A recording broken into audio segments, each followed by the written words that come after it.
Raphaël Pitti, merci d'être sur ce plateau. Votre Merci. livre sort le 8 mars, ça s'appelle « Va où l'humanité te porte » et je vous le redis, c'est le livre à lire absolument. Fabien, on vient de regarder un extrait du clip Au feu rouge. Avant de parler avec Raphaël Pitti, j'aimerais savoir ce qui, toi, t'a interpellé quand tu étais à ce feu rouge. Comment est-ce que ça a été écrit? Parce qu'il y a plein de choses qui sont dites, écrites sur les migrants. Toi, tu n'as pas fait de chiffres, tu n'as pas fait de statistiques, tu es juste resté sur l'histoire d'une personne. C'est justement ça, ouais. C'est comment rendre un peu leur part d'humanité à ces gens qu'on appelle les migrants, les réfugiés. On ne sait pas trop de qui on parle, ils viennent d'où, comment. Surtout, on parle souvent de chiffres, il faut en régulariser tant, en expulser tant. Voilà, je voulais juste, c'est des faits, je ne prends pas position, je ne donne pas de leçons, c'est juste factuel, voilà, on croise des regards au feu rouge. Je voulais juste qu'on se rappelle que c'est des êtres humains. Dans le clip, juste après, il y a un refrain où on voit leur prénom, leur pays d'origine et leur profession. Et là, on se dit, ah ouais, il était avocat, elle était experte comptable, elle était coiffeuse, elle était mère au foyer, comme chez nous en fait. Et on a l'impression que c'est pas possible. Et en fait, voilà, le but c'était de se rappeler qu'ils ont une vraie vie, que c'est des êtres humains qui ont un parcours absolument abominable, et qu'on se rappelle juste voilà, qu'il y a un être humain au feu rouge derrière ce regard. Voilà, des fois tu donnes une pièce, souvent t'en donnes pas, tu traces ta route. Mais voilà, je voulais juste leur rendre un petit peu leur parcours, ne pas les oublier, quoi. Raphaël Pitti, les gens dont Fabien parle dans son morceau, vous les avez peut-être croisés à l'époque où ils étaient en Syrie, parce que ça fait plus d'une dizaine d'années que vous y êtes. À la base, vous êtes médecin urgentiste. Il y a quelque chose dont j'aimerais tout simplement parler avec vous, c'est l'actualité déjà de cette semaine, avec ce qui se passe en Syrie, dans la région de la Ghouta orientale. Les images ont fait le tour du monde entier.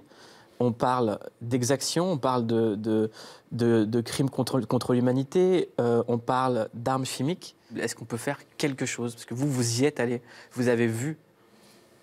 C'est un pays totalement détruit et on n'a pas trouvé de solution jusqu'à présent. Et la guerre en Syrie s'est complexifiée, où les différents belligérants qui sont là poursuivent leurs propres intérêts. Il y a eu, pour la première fois au Conseil de sécurité des Nations Unies samedi soir, un vote à l'unanimité, donc une résolution du Conseil de sécurité, appelant à une trêve de 30 jours, c'est-à-dire notamment pour le quartier de la Ghouta orientale. Vous n'y croyez pas? Non, je n'y crois pas du tout. Les Occidentaux aiment bien se faire, comment dirais-je, se faire duper. Et ça les arrange bien, parce qu'ils sont dans le déni en même temps, et ça les arrange d'être dans le déni, parce que ça les empêche en même temps d'intervenir, de devoir intervenir, comme Obama, dès le départ, avec la ligne rouge qu'il n'a jamais respectée, etc. Enfin, qui a été... Nous la respecterons. La ligne rouge, elle a été tracée par le président de la République. C'est quoi la ligne rouge? La ligne rouge, elle est très simple. C'est s'il y a eu l'usage d'armes chimiques létales à l'égard de la population civile, il y aura une intervention, c'est la ligne rouge qu'a fixée le président de la République.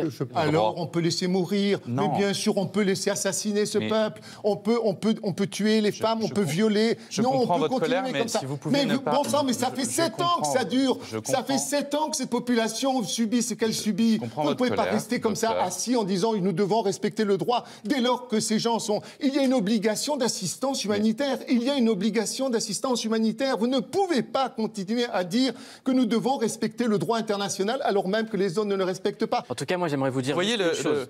J'aimerais vous dire juste une chose, c'est qu'on a commencé avec le morceau Au feu rouge de Grand Corps Malade.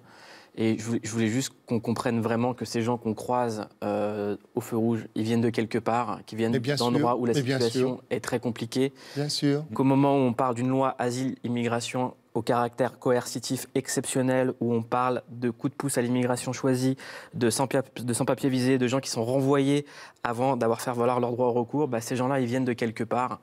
Et je tenais à vous le dire, Benjamin Griveaux, porte-parole du gouvernement. Merci Raphaël Pitti d'avoir été là. Fabien. Merci beaucoup. Merci d'avoir été là. On espère que tu as eu le César au moment où on tourne. Ouais, on espère.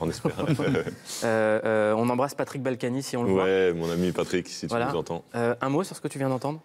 Non, mais évidemment, non, je suis pas du tout spécialiste. On voit mais je comprends la colère et l'émotion de ceux qui ont été sur place. Et nous, on voit 3-4 images aux 20h et déjà, on n'en revient pas de ce qui se passe. Alors quand monsieur, depuis 7 ans, il voit, il a bossé, vous imaginez, il a bossé dans un hôpital clandestin, il est parti une semaine après, l'hôpital a été rasé par les bombes. Moi, j'imagine un petit peu l'émotion. Et voilà, et je comprends. Et en effet, moi, j'ai pas la solution, visiblement Macron non plus. Mais en tout cas, ça fait peur. Bon, merci beaucoup Raphaël Pitti. Est-ce que je peux offrir votre livre « Va où l'humanité te porte » à Grand Corps Malade? Bien sûr. Parce qu'en fait, je pense qu'il peut en faire un film. Merci beaucoup. Merci beaucoup.